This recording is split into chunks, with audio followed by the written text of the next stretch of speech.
Hello students, कलाम जी इस academy में आपका स्वागत है। प्यारे विद्यार्थियों, आज है 13 जून और 13 जून से करंट अफेयर के जितने भी महत्वपूर्ण प्रश्न बनेंगे वो हम इस वीडियो में डिस्कस करेंगे। तो आज का हमारा पहला प्रश्न है, हाल ही में बाल श्रम विरोधी दिवस किस तिथि को मनाया गया? तो प्यारे विद्यार्थियों, इस प्रश्न का सही आंसर है 12 जून। तो 12 जून को हर साल बाल श्रम विरोधी दिवस के रूप में मनाया जाता है। प्यारे विद्यार्थियों, ये महत्वपूर्ण दिवस इंटरनेशनल लेबर अथॉरिटी के द्वारा मनाया जाता है और कारखानों में या फिर उद्योगों में कार्य करने वाले बच्चों को रोकने से संबंधित ये महत्वपूर्ण दिवस है। तो बच्चों के अधिकार को लेकर के ये महत्वपूर्ण दिवस मनाया जाता है। प्यारे विद्यार्थियों, चलिए आप मुझे कमेंट करके बताइए कि अंतर्राष्ट्रीय श्रम दिवस किस तिथि को मनाया जाता है। जून माह से महत्वपूर्ण दिवस की अगर बात करें तो 1 जून को विश्व दुग्ध दिवस के रूप में मनाया गया।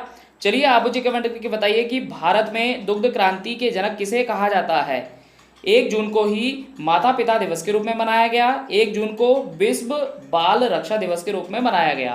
प्यारे विद्यार्थियों, 1 जून को हमने 3 महत्वपूर्ण दिवस मनाए। 2 जून को तेलंगाना स्थापना दिवस के रूप में मनाया गया।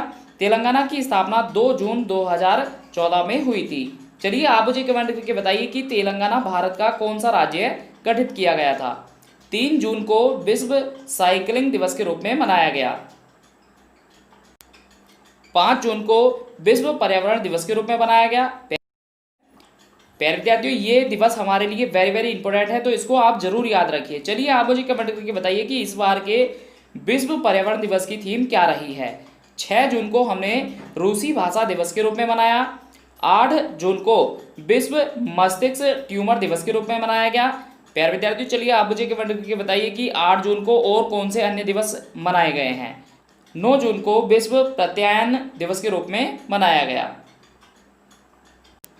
तो हमारा नया प्रश्न है, हाल ही में केंद्र सरकार के द्वारा स्वतंत्रता सेनानियों के कल्याण के लिए एक समिति का गठन किया गया, इसके अध्यक्ष कौन हैं? तो प्यारे विद्यार्थियों, इस प्रश्न का सही आंसर है जी किशन रेड्डी। तो जी किशन रेड्डी जो कि एक समाज सेवी और राजनेता हैं, उनको सैनिकों से संबंधित एक महत्वपूर्ण समिति का अध्यक्ष बनाया गया है। तो प्यारे विद्यार्थियों, ये समिति मुख्य रूप से स्वतंत्रता सेनानियों के अधिकार को लेकर के कार्य करेगी। तो हमारा नया प्रश्न है, हाल ही में केंद्र सरकार के द्वारा प्रधानमंत्री कृषि सिंचाई योजना के लिए कितने करोड़ रुपए को मंजूरी दी गई? तो प्यारे विद्यार्थियों, इस प्रश्न का सही आंसर है 4000 करोड़ रुपए। तो 4000 करोड़ रुपए केंद्र सरकार ने राज्यों को प्रोवाइड किए हैं और इसका मुख्य कार्य है कृषि सिंचाई को दुरुस्त करना। प्यारे विद्यार्थियों, इस योजना के लिए केंद्र सरकार ने नाबार्ड के साथ में 5000 करोड़ रुपए का समझौता किया है।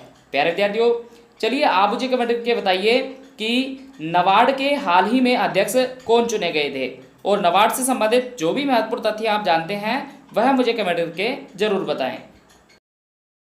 तो हमारा नया प्रश्न है, हाल ही में किस झील का पानी अचानक से गुलाबी हो गया है? तो प्यारे विद्यार्थियों, इस प्रश्न का सही आंसर है लोनार झील। तो लोनार झील जो कि महाराष्ट्र में स्थित है। प्यारे विद्यार्थियों, हाल ही में इसका जल अचानक से गुलाबी रंग का हो गया है। तो प्यारे विद्यार्थियों, इसको लेकर के वैज्ञानिकों में काफ़ी असमंजस बना हुआ है और इसको लेकर के कई शोध वैज्ञानिकों के द्वारा शुरू कर दिए गए हैं। लोनार की अगर बात करें तो लोनार झील महाराष्ट्र में स्थित है और ये एक उल्काहा पिंड के द्वारा निर्मित झील है। तो प्यारे विद्यार्थियों, अन्य महत्वपूर्ण विकल्पों में आप मुझे कमेंट करके बताइए कि बूलर झील, चिल्का झील और लोकोटक झील ये किन राज्यों में स्थित हैं? प्यारे विद्यार्थियों, राष्ट्रीय झील संरक्षण परियोजना 2001 में लागू की गई थी। तो झीलों को संरक्षण देने के लिए 2001 में इस परियोजना को लागू किया गया था। गोविंद बल्लभ पंत झील जो कि उत्तर प्रदेश में है और ये मानव निर्मित भारत की सबसे बड़ी झील है। प्यारे विद्यार्थियों, वेम्बनाड झील जो कि केरल में है और ये भारत की सबसे लंबी झील है। गोविंद सागर झील जो कि हिमाचल प्रदेश में है। तो देखिए, गोविंद बल्लभ पंत और गोविंद सागर झील इन दोनों में काफ़ी सारे बच्चों को कन्फ्यूजन होता है, तो आप जरूर याद रखिए गोविंद बल्लभ पंत झील ये उत्तर प्रदेश में है और गोविंद सागर झील ये हिमाचल प्रदेश में है। सांभर झील राजस्थान में है, उकाई झील गुजरात में है। प्यारे विद्यार्थियों, चलिए आप मुझे कमेंट करके बताइए कि ताजे पानी की भारत की सबसे बड़ी झील कौन सी है। तो हमारा नया प्रश्न है, हाल ही में किस राज्य सरकार के द्वारा स्ट्रीट वेंडर कल्याण कार्यक्रम शुरू किया गया। तो इस प्रश्न का सही आंसर है मध्य प्रदेश। तो मध्य प्रदेश सरकार के द्वारा व्यापारियों के लिए एक महत्वपूर्ण कार्यक्रम स्ट्रीट वेंडर कल्याण कार्यक्रम को शुरू किया गया है। प्यारे विद्यार्थियों, इसमें छोटे स्तर के जो किसान हैं और इसके साथ साथ जो छोटे स्तर के व्यापारी हैं उनको सरकार के द्वारा 10-10 हज़ार रुपये की सहायता राशि प्रदान की जाएगी। मध्य प्रदेश की अगर बात करें तो इसकी स्थापना 1 नवंबर 1956 को हुई थी। राजधानी भोपाल में है। चलिए आप मुझे कमेंट करके बताइए कि भोपाल गैस त्रासदी कांड किस वर्ष हुआ था। वर्तमान में इसके मुख्यमंत्री शिवराज सिंह चौहान हैं और राज्यपाल लालजी टंडन हैं। प्रमुख पर्यटक केंद्रों की अगर बात करें तो भीमबेटका, सांची स्तूप, कान्हा राष्ट्रीय उद्यान, बांधवगढ़, पन्ना राष्ट्रीय उद्यान, पेंच राष्ट्रीय उद्यान, संजय राष्ट्रीय उद्यान, सतपुड़ा पहाड़ियाँ, इंदिरा सागर बांध, गांधी सागर बांध, ये सभी मध्य प्रदेश में स्थित हैं।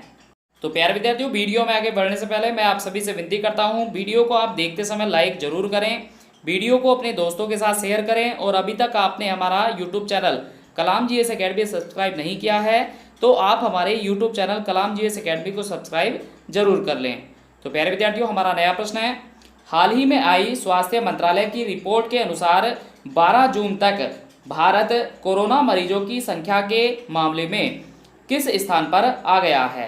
तो इस प्रश्न का सही आंसर है 4वें स्थान पर। तो प्यारे विद्यार्थियों, 12 जून को लेटेस्ट आंकड़ों के अनुसार भारत में कोरोना मरीजों की संख्या 3 लाख से भी अधिक हो गई है और इस प्रकार भारत ब्रिटेन को पछाड़ करके अब 4वें स्थान पर आ गया है। कोरोना मरीजों की अधिकतम संख्या की अगर बात करें तो इसमें टॉप पर अमेरिका है। प्यारे विद्यार्थियों, चलिए आप मुझे कमेंट करके बताइए कि हाल ही में भारत के किस राज्य ने कोरोना मरीजों की संख्या के मामले में चीन को पछाड़ दिया है। और देखिए, मैं आप सभी से भी गुजारिश करना चाहूँगा कि आप भी अगर अपने घर से निकलते हैं, मार्केट जाते हैं या कहीं आप बाहर जाते हैं तो प्यारे विद्यार्थियों, जितने भी आपके परिजन हैं आप उनको समझाएं।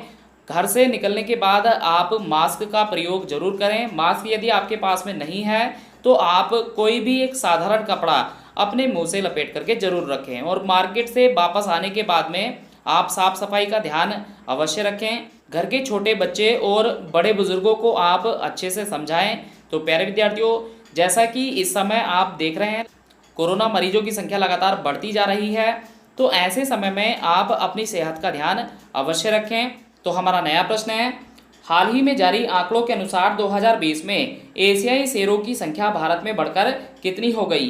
तो प्यारे विद्यार्थियों, इस प्रश्न का सही आंसर है 674।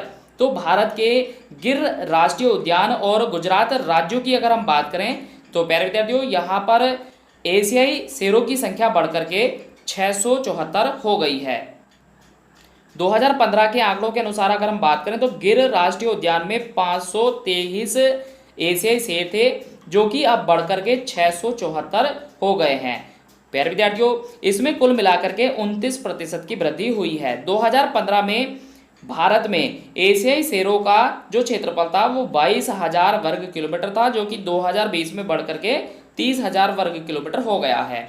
वहीं पे अगर बाघों की बात करें तो बाघों की विश्व में कुल आबादी 3,900 है, जिसमें से भारत में ये सबसे अधिक है।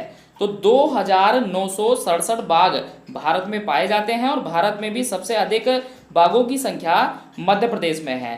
तो मध्य प्रदेश में 526 बाघों की संख्या है और इसी कारण से मध्य प्रदेश को बाघ स्टेट भी कहा जाता है। अंतर्राष्ट्रीय बाघ दिवस हम 29 जुलाई को मनाते हैं।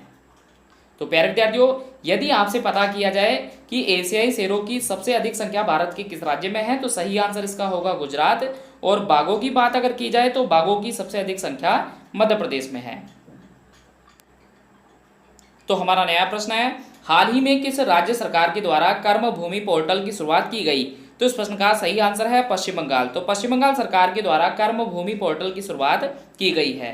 अगर बात करें पश्चिम बंगाल की तो वर्तमान में इसके मुख्यमंत्री ममता बनर्जी हैं और राज्यपाल जगदीश सिंह धनखड़ हैं। राजधानी इसकी कोलकाता है। प्यारे विद्यार्थियों, चलिए आप मुझे कमेंट करके बताइए कि कोलकाता किस नदी के तट पर स्थित है। प्यारे विद्यार्थियों, हाल ही में कोलकाता बंदरगाह का नाम किसके नाम पर बदल गया है, ये भी आप मुझे कमेंट करके जरूर बताएं। और इसके साथ साथ आप मुझे कमेंट करके बताइए कि हाल ही में पश्चिम बंगाल में किस चक्रवात के कारण से बहुत हानि हुई है। तो हमारा नया प्रश्न है, हाल ही में किस राज्य सरकार के द्वारा कक्षा 5 तक के छात्रों की ऑनलाइन क्लास पर रोक लगा दी गई। तो इस प्रश्न का सही आंसर है कर्नाटक। तो कर्नाटक सरकार के द्वारा कक्षा 5 तक की ऑनलाइन क्लास पर रोक लगा दी गई है। कर्नाटक की अगर बात करें तो इसका प्राचीन नाम मैसूर है। इसकी स्थापना 1 नवंबर 1956 को हुई थी। राजधानी बेंगलुरु है। चलिए आप मुझे कमेंट करके बताइए कि बेंगलुरु के अन्य नाम क्या हैं। वर्तमान में इसके मुख्यमंत्री BS येदियुरप्पा हैं और राज्यपाल बैजूभाई बाला हैं। प्रमुख पर्यटक केंद्रों की अगर बात करें तो गोमतेश्वर मूर्ति, महाराजा पैलेस, ऐहोल के पाषाण युगीन मंदिर, जोंग फॉल, शिव समुद्रम जलप्रपात, हम्पी, मंगलोर बंदरगाह, ये प्रमुख यहाँ के पर्यटक केंद्र हैं।